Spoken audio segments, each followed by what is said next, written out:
Hello, I'm with Rich Jacobs, who is a friend and client, has been a client for, I don't know, 3-4 years and so forth. And we initially met, I think, through Dan Kennedy. Yep. I think you were in the Titanium group. Was that the first Yeah, place we met? I saw you in the back of the room filming for years, and then Titanium was just an extension of that. Got connected with that and so forth. And what I asked Rich to do is to join me today and talk about a couple of things. The first thing I want to talk about is the gargantuan event, the out-of-control event that we did in February of 2018. So why don't you tell me a little bit for people just to build up on that as to what the event was and how you got into it and how it kind of grew, and then we'll get into some specifics in regards to producing the event. Well, I've been doing a podcast since October 2016, and one topic I was interested in was Bitcoin and cryptocurrencies. So I started interviewing more and more people in the field and buying a little bit of Bitcoin, and I just got into it a lot, and I saw how passionate people were about it, and I said, I'm going to put on a conference. So I didn't know anything about doing it. I just went into it, and I said, all right, we're going to put one on.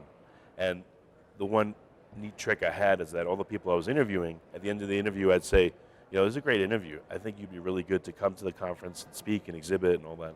So we were getting people when they were at their happiest point, like asking Dad for the keys to the car. So we got a lot of sponsorship that way and a lot of interest. And I kept interviewing, and I got up to like 350 companies I interviewed. I assembled all that into a book, put that out. Anyway, we started getting the conference going, and when it came to the video part, I flashed back and I thought, oh, Ron does video. That's right. I've been seeing him for years at all the Dan events. So I called you up. Yeah. That's how I brought you into the fold. Yeah. So let's back up a little bit on the. So you interviewed 350 people about Bitcoin and that, just out of your own interest in that, and then you saw the need for that. And had you done an event before? I mean, had you put together an event before? Nope. So the first thing that people would happen in that situation, oh, I've never done that before, so I can't do that. It's not something I know anything at all about. And what I've learned about you is you're not that kind of guy. You're affectionally, you're a ready, shoot, aim kind of guy. Exactly right. Yeah. So tell me about what your interest in putting on that event was, in putting that event together. What was it? And I think it's important to understand that at the time, Bitcoin. Describe what the environment around Bitcoin was at the time, because I think that's important to the event. I was going to a meetup, so the first time I went, I used to take my kids to the meetup, and there'll be like 8 or 10 nerds sitting around talking about it, And then it started getting busier and busier and busier, and I remember we got out of the elevator, it was in this office building, and I heard this roar, I'm like, what the hell is going on? And we walked down the hallway, and that's the day Bitcoin hit like 3,000, and the room was packed. Now there was like 100 people at this meetup, and I was like, oh my God. We were in this office, we were sweating like crazy because the AC couldn't handle all these people, and there was like no room, Yeah. And I just saw like a frenzy building, and I said, I want to put on this conference. I think it'll be a good time. So those events came together. So you put out a book from all the podcast stuff that you had done. You put out a book, which I think is an important lesson. And then you started lead generating out of how? I mean, because you had the people who would sponsor, who would come and be, attendees in booths like this, but then you had people who were going to attend, who were interested in attending and so forth. So how did you do that? How did you get into putting butts in seats for an event? Because today it's near impossible.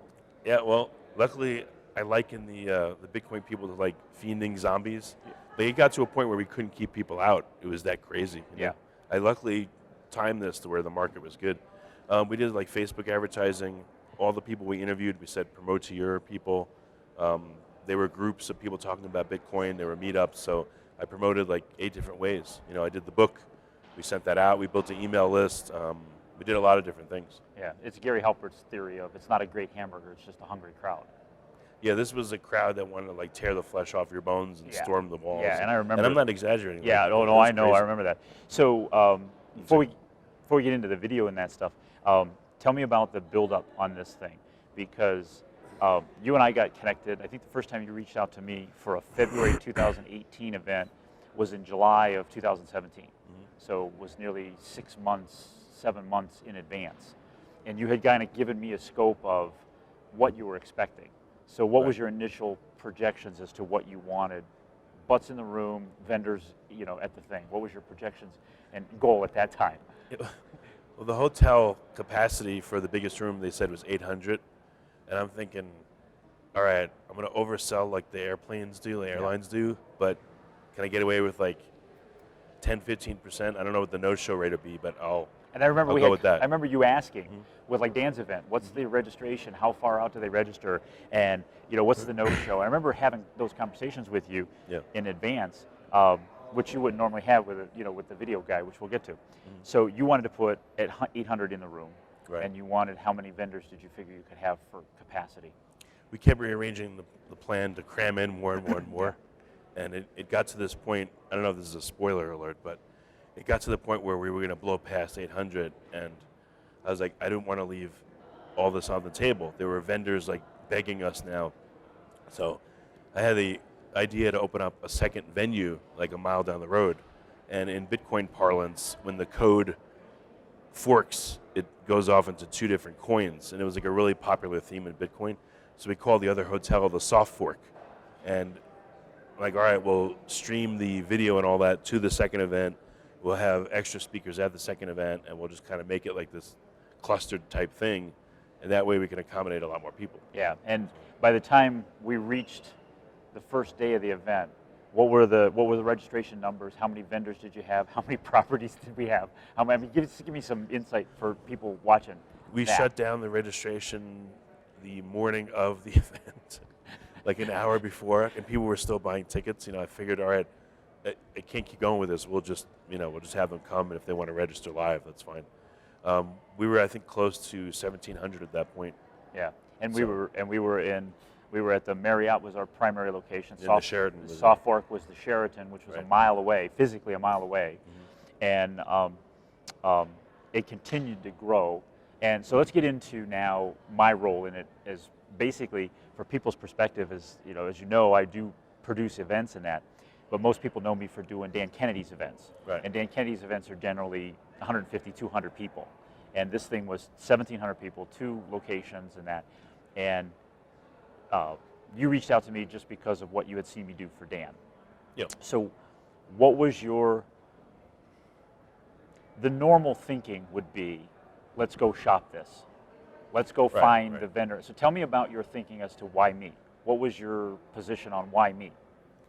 It really was because of Dan. Like, the whole reason I started the event so early was because of Dan. I wanted to start like super early, and people on the phone that I was interviewing were like, it's so early, we'll get back to you, and but I wanted to do it like, I felt like I was late already, going 8 months before, and I kept hearing Dan in my head, you got to get butts and seats, I saw that with the vendors, if you don't have enough people there, they're going to hate you, and with the people, if there's not enough vendors there, they're going to hate you. So I was like, I just put my own feet to the fire and said, all right, I got to do this. And then in regards to you, because I value Dan's advice so much and I trust him, when I thought of you, I was like, oh, that's perfect. Because I just assumed, like, it wasn't just about video, it was about, if he runs Dan's events, Dan trusts him, Dan doesn't like people that are a mess, he's going to have it all together, and I'm going to have to not worry about that part. Because I have so much to worry about, I don't want to worry about all the camera stuff. And I had no clue what went into it. When you started telling me, I was like, oh my God, Yeah, but even with the oh my God, I mean, what was your, for lack of a better term, faith, or what was your feeling? Because as this thing grew, I remember having conversations with you, and your conversations were, this freaking thing is like getting out of control. Well, it started to scare me. Yeah, it started to scare you, and I don't know if we ever, if you ever mentioned the fact is I'm going to kill this thing, and just shut it down because it's getting too out of hand. But for people's perspective is understand that you were putting 1,700 people into a venue that would only hold 800. So we needed the second facility. What that meant, though, is think about the people who were attending, and they were paying a pretty good attendance fee. So every person attending was putting money on the line to attend over and above what their travel was and their accommodations and food and all that. That we're now going to put people in a secondary location, and they're not actually physically in the room with the presenters. I knew that we had parties at night, and I knew they would bleed over. We gave them special passes and all that where they could. I knew that they would go back and forth, but I wanted to control and at least have good stuff for them at the second location. Right. However, as we talked about, and you really never gave me any falter in confidence or belief in to pull this thing off from a technical standpoint. I said, Ron, here. Yeah, that's exactly it. And I think Yeah. that's the thing that people often miss is that it's just, so people have often said, you're so lucky to work with Dan. And, I'm the first to admit that technically there are people that are probably likely more capable and qualified to do this stuff than I am.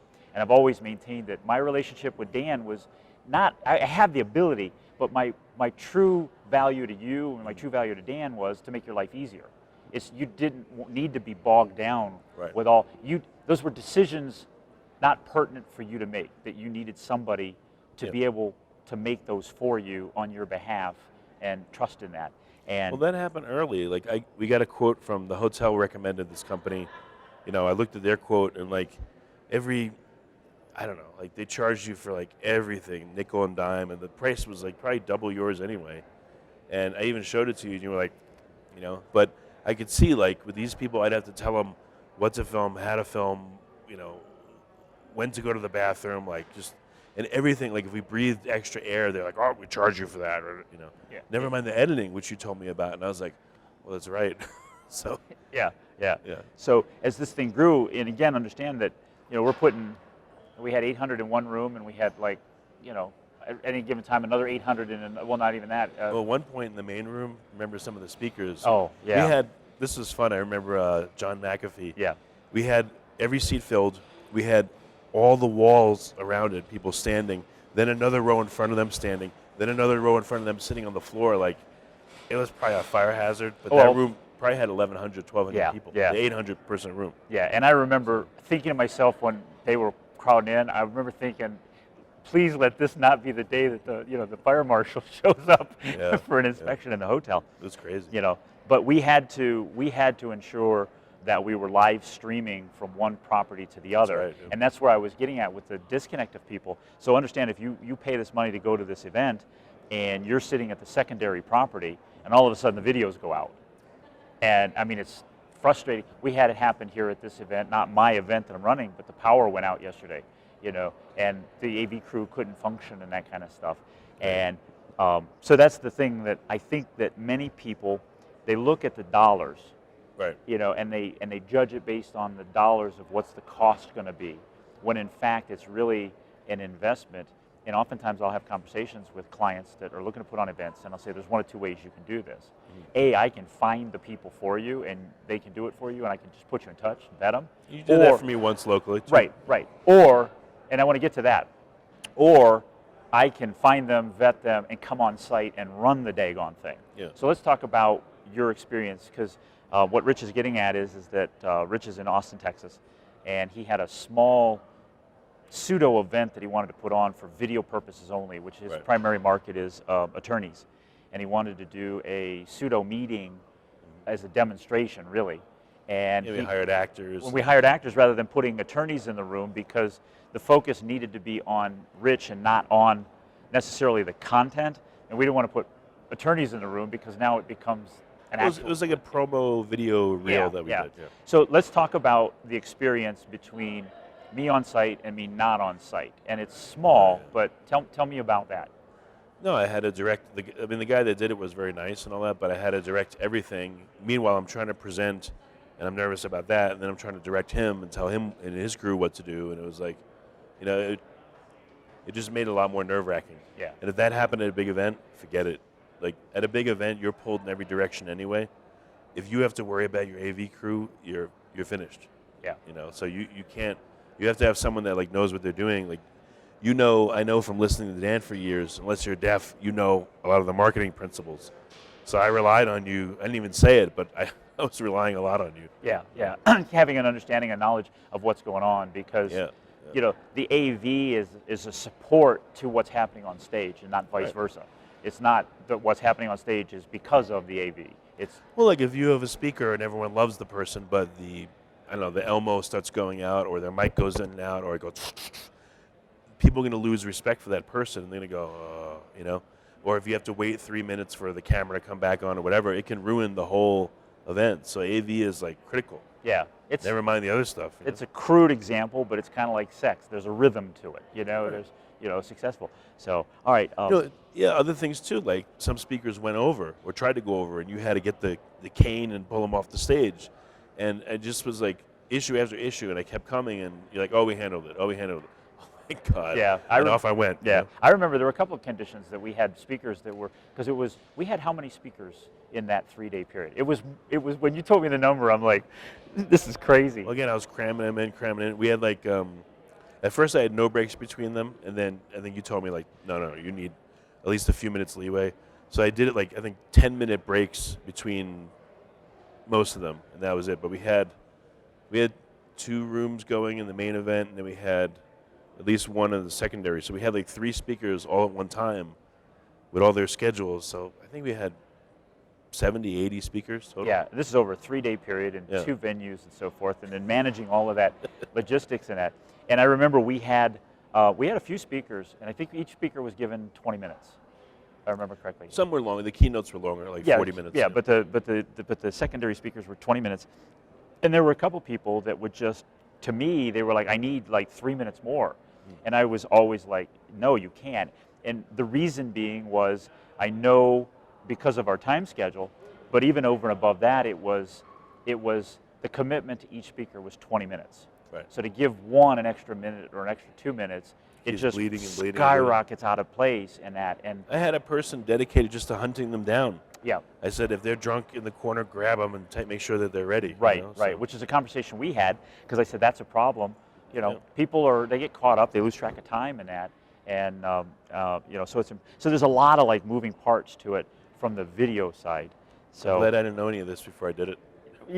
Exactly. Yeah, but on the backside of it, as you expressed, is that if you have the right person, me, in place, that is handling it, and it's not just the AV.